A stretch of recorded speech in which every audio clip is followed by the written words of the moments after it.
Hi, everyone. I'm Don Rooney. And I'm John Timpane. Welcome to the musical Innertube, the podcast born out of a mistake. We once meant to introduce a soothing musical interlude, but we said soothing musical Innertube, and the name stuck. On this podcast, we talk to interesting people about their interesting lives, jobs, hobbies, and passions. Difference makers who really make a difference.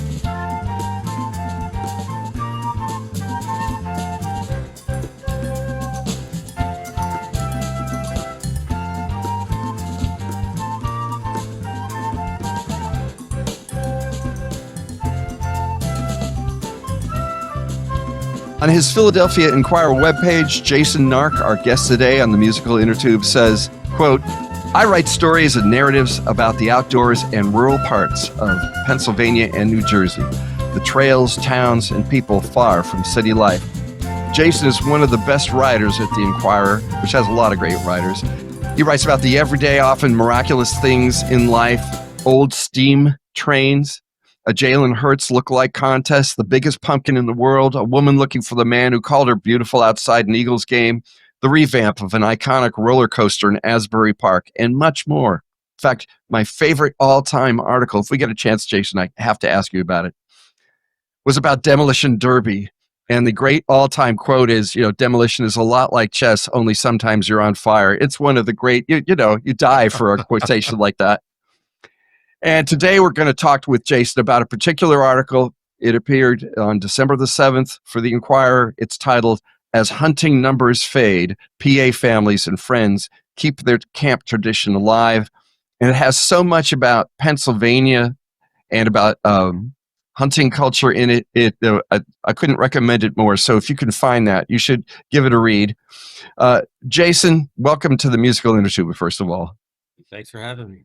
Oh, you bet. So your article has so much heart, so much fellow feeling for the people, places, and traditions you describe. So I want to start just by asking you, where did you grow up? Did you come up in a culture in which you went hunting with Dad every Sunday? So it's interesting. My dad is a big hunter. I have only officially gone hunting once with a weapon. And I did that to sort of appease him. But as a child, he took me with him often. I don't know if because he didn't have a babysitter or something, but I wound up, and he's lamented sometimes in the past that I didn't take up hunting, but I don't think he fully appreciates the influence he had on me, because he would take me with him and put me up in a tree, and then he would walk 50 yards away in his own tree, and he would give me a notepad and crayons and tell me to write down things I see.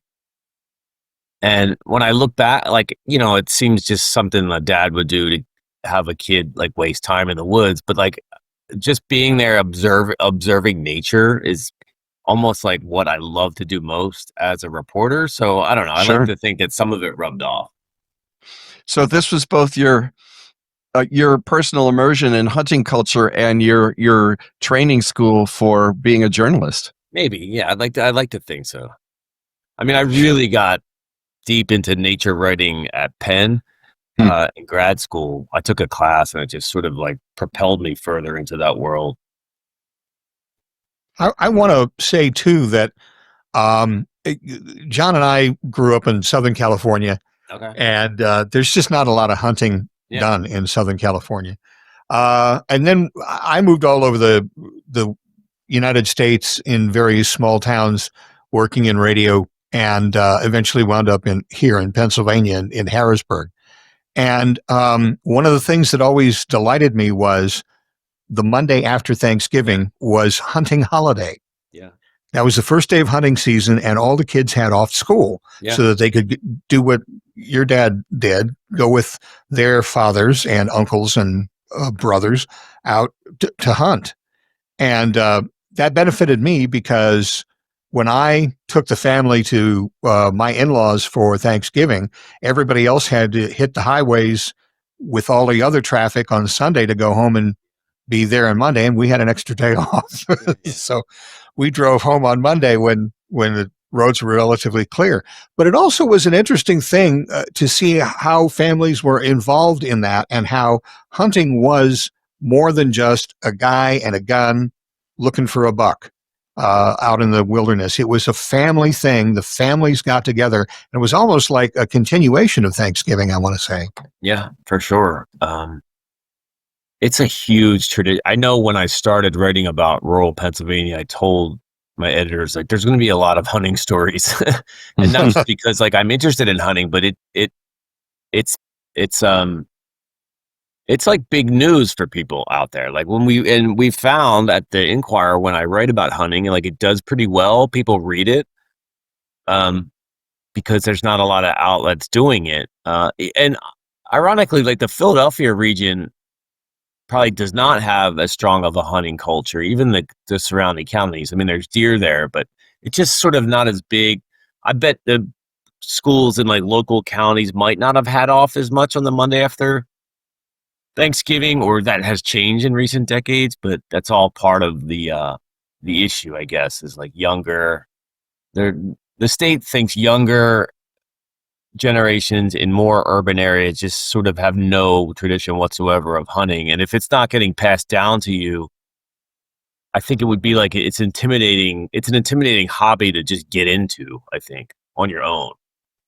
Well, I think so too. If you were going to do it, first of all, there's the technological part of understanding a gun and how to assemble and disassemble, clean, how to shoot it, gun safety. That's a whole world unto itself. And I'm sitting here as a white, paper nibbling, pencil necked intellectual saying, you know, I've never shot a gun, and I'm not alone. It's not that I dislike hunting culture. I'm an avid fisherman, so I hunt. Fishing is hunting. It's just not it's not the same thing. Sure.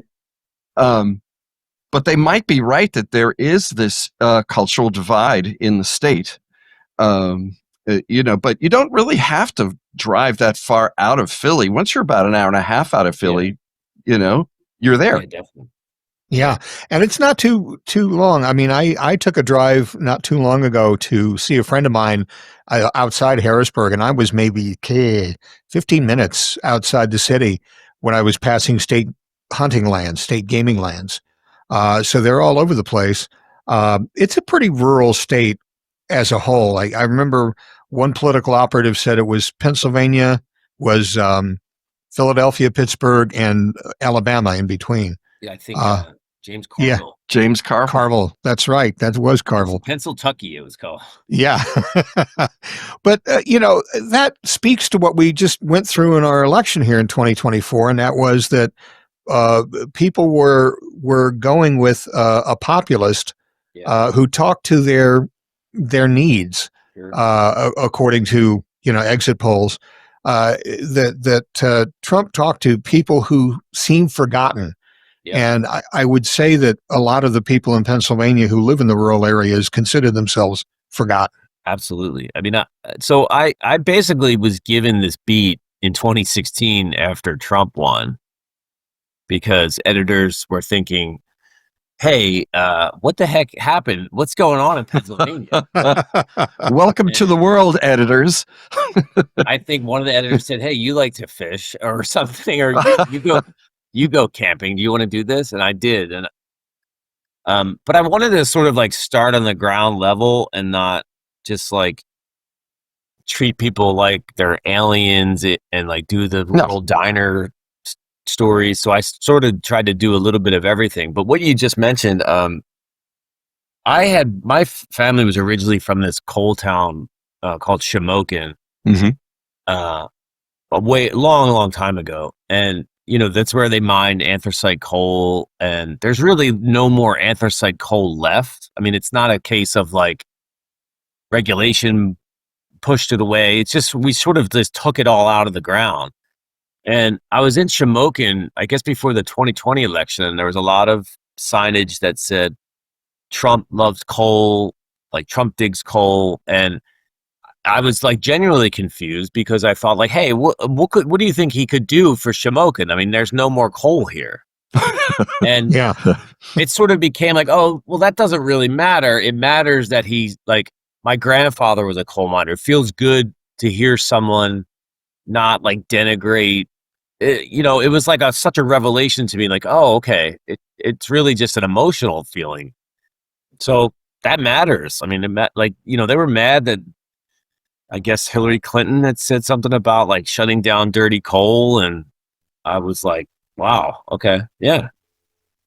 Well, I feel that Hillary Clinton's entire sort of campaign had a tin ear when it came to the section of the populace we're talking about. And I'm not being a critic in saying that. I think it's sort of an established fact that nobody had thought, well, these people are important enough to really go among. Right? I don't remember her donning a fur cap and coat and tromping around the Adirondacks. I don't think that happened. It's interesting too, isn't she? She has like some Scranton roots, I think, too. Absolutely, she does. Yeah. But again, president. Yeah. There's a whole level of people who are politically progressive and want to do, quote, the right thing, as far as the environment and getting, moving forward on a lot of social issues and that sort of thing, have somehow wound up in the elitist bucket. Yeah. And they are city dwellers who don't have an idea of what goes on in the real world. And at least that's the way the divide is shaped up now. Yeah. But I think the best way to describe how this whole thing works out is if you would please describe the hunting camp that you went to, that you describe in this article, because I think that sort of encapsulates what we're talking about. Yeah. Well, the camp I went to was founded in like 1972 by a steel mill family from like outside of Pittsburgh, Aliquippa, which is like really famous for their high school football. Mm-hmm. And they were an immigrant family from Lebanon, and I guess anyone who came to Pennsylvania could sort of it was a way to acclimate. I guess you become a hunter like the other guys at the steel mill, and they all sort of fell in love with it. And going out on like opening day and like driving from home and then going back is sort of like the ground level, but like getting the camp is what like all of these men like attain. Like that's what they sought. And these guys, got property when it was super cheap. They built like a little cabin and it became like this family refuge. And there's thousands of them in Pennsylvania. They're everywhere. There's a lot in New Jersey where I live, but it's a different situation in New Jersey, but there's a lot here too. Yes, there are. I was just going to mention, I was just thinking of one that's not far from my house.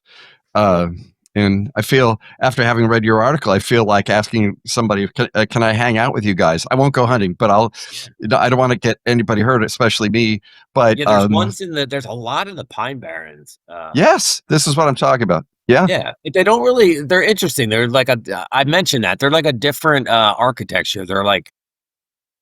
They look more like cinder block buildings. They're not really houses so much, but no, they're very much encampments, aren't they? They're not meant to stay a long time just long enough to keep the snow off while you're out in the woods. This house I visited, it burned down in 2003, and they replaced it with like a double wide trailer. Mm-hmm. Which, as a reporter, it was not like my ideal setting. I wanted, this cozy cabin or something, but it really fit. I mean, they really like fill the place with love and memories. And well, that's the part I wanted to ask you a bit about, Jason, because I was so moved by these men's account of how they felt about going to the camp and being in the camp. And as children, listening to stories from their dad, just the act of camping, being around while people were telling hunting stories, learning about life, and you used the word transmission. That's transmission. That's culture being passed on, and you were in the presence of that. I'd love you to talk a little bit more about, was that moving for you to experience that? Well, yeah. And- I mean, yeah. well, first off, it was not easy to find a group that would let me do what they did, Mhm. the David family, because obviously, I don't need to tell you that people don't trust the media, especially in that world. It's like, I feel like I've earned it by now, but they still don't want to get involved, and they don't believe. They think like I'm out. I have some ulterior motive. Mhm. And I basically always pitch like I just want to hang out and listen. I'm not going to really spend too much time bothering you. My main goal as a reporter is to sit back and listen. And they got it, and it was like nothing was off the record. It was just sort of I was like hanging out with them. It was great, and obviously they got pretty emotional. I mean, they seem to, like, as I mentioned, they people go to camp and leave some of their worries behind. Sure. Yeah, it's nice.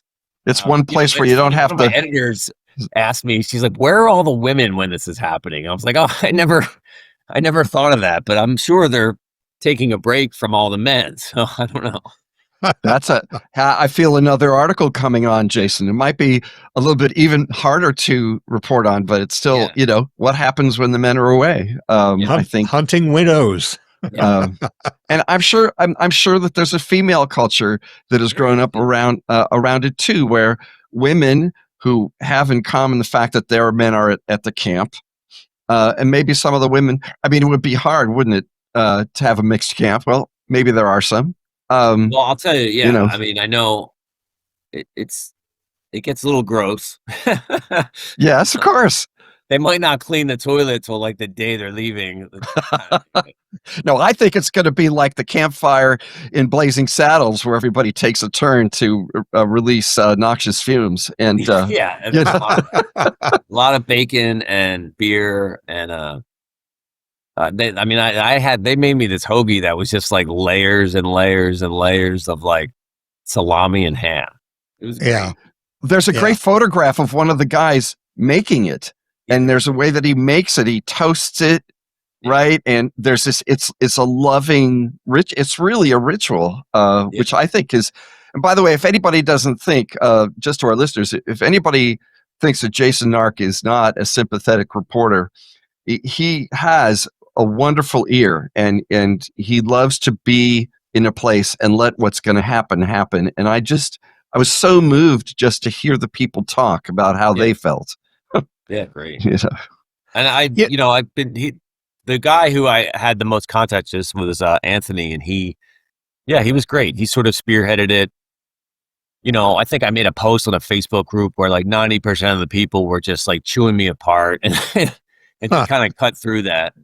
Sure. I will post other things that I've written to give people an idea of like what I do. I did a story a few years ago about ginseng hunting in Pennsylvania, which was like my perfect story is when I don't know anything about the subject and I learn along the way, because I had no idea that Pennsylvania had this like really distinct, like almost underworld hobby of ginseng collecting because it's very valuable.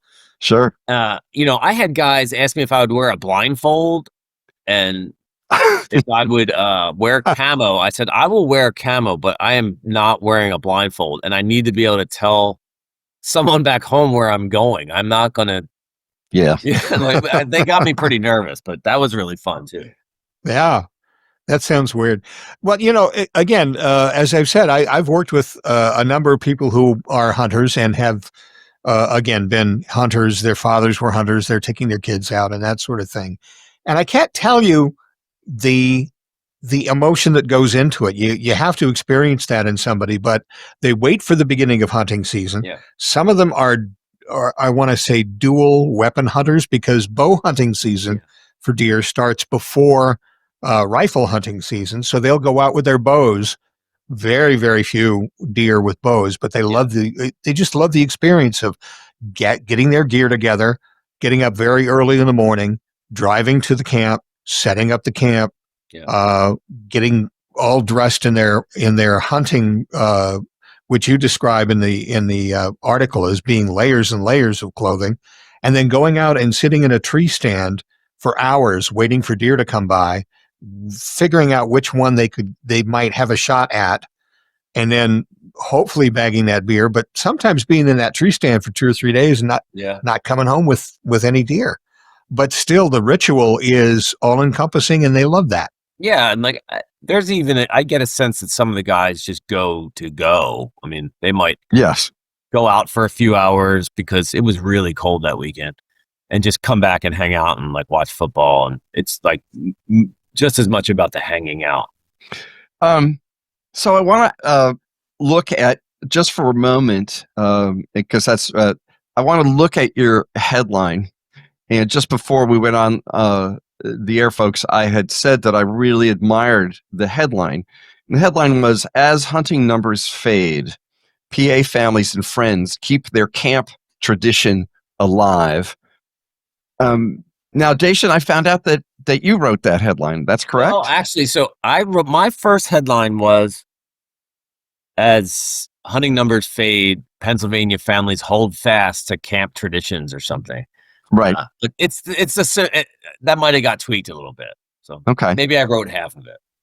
But what I like about this is that it balances two facts, which is there is this devotion to hunting and devotion to the camp culture, but the hunting numbers are fading. I mean, for many years, Pennsylvania was the state, I think it still is, with the greatest number of guns per capita in outside of Alaska, I believe. So and with that said, as you show in your article, gun ownership nationally and in Pennsy is declining and has been steadily. I'm wondering what they feel about this, the folks who are keeping the traditions alive. Did you talk about the decline with them? And, do you feel the younger hunters are going to continue the tradition? I think that's really tough. Yeah, a lot of people blame video games, social media. I think it's like a real little bit of everything. There is less, I mean, maybe for the better, there's less acceptance of like firearms than there was decades ago. Or at least a more nuanced understanding of firearms. Yeah, it's tough. I mean, I agree with a little bit of all of the reasons, particularly, there's just so many things drawing younger people away. And once there's like a gap in the generation, it seems like impossible to get it back. Like, I even see it with my own family. So since I really didn't take up hunting, my sons have never done it with my dad. They probably would enjoy it, but it's just sort of like, if there's like one missing link, it's hard to get back. I mean, I see posts where like random guys are sort of propositioning themselves to become part of a camp, which is also interesting. Like, because it's almost like accepting a new family member. It would be really, these guys had talked about like the years when like a strange cousin would come and sort of like throw the chemistry off. Yeah. That's like a big deal. Or if like, your sister has a new boyfriend and he wants to hunt and everybody's a little leery of like the new guy. Right. Yeah. Right. Yeah. It's kind of like, well, we just had Don at a party the other night. I was really afraid he was going to ruin the whole vibe. But I brought my gun. I think that threw. Yeah. I mean, Jason, first of all, how do you feel about that, about your kids probably never taking this up? I mean, I don't know. I've never discouraged them from it. We went to my dad is 75. He doesn't hunt. He keeps saying he wants to. I'm not sure if we're ever going to go again, but we went to like the NRA outdoors show in Harrisburg every year. And that is like such a wild spectacle that he sort of gets a kick out of that. My kids love it. And, I don't know. I think that they could do it. I have two boys who are like young adults and they're super into the outdoors. And I'd like to think I got them into that at least. Like we camp a lot. They love all that stuff. I don't think they'd be opposed to hunting, but Mhm. you know, I guess. And the people in this article, the men who go out hunting, they're are their sons interested? Do the men themselves? Is there a sense of endangerment? What would you say? I got a sense that there was 4 men there, and he said they used to have 15 to 20. And you know, the main guy I talked to the most, like, he has a 17-year-old son who like couldn't get up there because he has a job. It's tough. And you know, I would think 30 years ago, a 17-year-old would be like, I'm not working on this Saturday on opening day. And now like bosses might, it's just a different culture. Mm-hmm. Yeah, definitely. I got a sense that like he's definitely hoping his kids get involved. Yes. Because otherwise it just becomes a second home in the woods that you don't use that much. Well, plus I could understand people having a little bit of reluctance to talk to the media because everything that hunting represents is something that media loves to jump on and make a big deal about it. You've got guns, you've got white males getting together and hanging out. You've got animals being killed. You know, that's all stuff that media, that again, if a regular media person gets it, you get the idea that the article that comes out is going to say, you know, this is the most depraved weekend I think I've ever seen in my life. You know, when in fact it's a way of life. And as you found, and as you continue to find in the various articles that you write, there are people that have done this for generations. Yeah. And, you know, there's, you know, every now and then there'll be a story of like a doctor who kills a lion in Africa, and it gets universally like condemned. And, you know, those stories are always way more complicated than they seem, because that's, you know, a lot of hunters argue that the hunters are the greatest conservationists in the world. I don't know if that's just trying to defend themselves, but there is a part of it. You know, I think hunting probably employs like thousands of people in certain parts of Africa. Of course. I don't know. It's complicated when it comes to that stuff. I don't think I could ever kill something like a lion, but you know, I don't think Pennsylvania needs deer hunting. There's a lot of There's deer. no doubt about that. I have all sorts of deer in my backyard, and I don't mind them. Yeah. There are people on my block who do. I live in a town where it's shocking how many deer I see. I mean, I'm like living near a major highway, and they find a way to survive in like the smallest slivers of land. I mean, well, again, as a reporter, I've had to cover a lot of deer stories in this area. And one of the weirdest I ever did was they were having problems in Gettysburg in the national park. Deer were coming and eating up the shrubbery. And of course, in Gettysburg, you have this weird dichotomy because those shrubs were there in 1865 when or 1863 rather, when the battle was going on. And so they've been preserved, and now the deer are eating them, and oh my God. So they employed hunters to come out and thin the herd. They do and that this in was Valley Forge too. Yeah, this was just, you know, again, this was a big media event. Yeah. You're sending people with guns out there to shoot deer on federal land. You know, this became something of a controversy. Yeah. I mean, I don't know. I must say, Jason, I don't know how anyone could read your article and not come away with at least a sense of how important this is to the people who live within that culture. That they see whatever one feels about shooting and killing animals and the whole thing. As Don says, our tendency as journalists to sensationalize every single solitary thing. Yeah. But putting that to the side, it does seem that the star of the show really is the heart of this. This deep atavistic feeling about it that you really do get to. It's very moving. It goes to a really, really deep place. Yeah. Yeah, it was that's always what I'm hoping to get. It's not, it doesn't always happen, but they were great. They were really, really welcoming. Well, Jason Nark, you have taken us deep into the woods and all sorts of places, new places for the musical Innertube, and I hope for our listeners. And you've really found the human side of it. You're a great storyteller. I love reading your stuff, as I've told you before, and I hope we can have you on sometime soon. For sure. I love that. I'm glad you mentioned Demolition Derby. I'd love to talk about that. That was my favorite story of last year. You are my main man. I love Demolition Derby. I have to tell you, Jason, I'm bearing my soul here on the musical Innertube. I love 51 Hudsons. I love that car. And they are the Demolition Derby car of yore and today. People still talk about them in various places.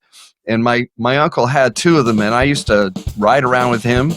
And I love those cars, and I love Demolition Derby. I've been to so much of it. You find like a 1980s, 1990s Lincoln Town Car or Ford Crown Victoria, and they're worth gold in the I don't make them like that. Nothing like a hard chassis. Yeah. And if you've ever been in a car when John's driving, you'll know he loves Demolition Derby. So thanks again, Jason. We will talk about Demolition Derby with you. Okay, great. Thanks.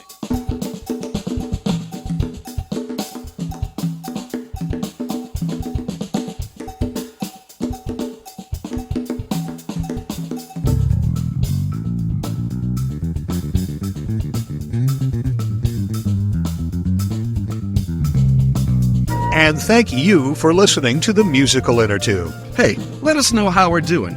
Send us an email at musicalinnertube, all one word, @gmail.com. Do you know someone with a great story to tell?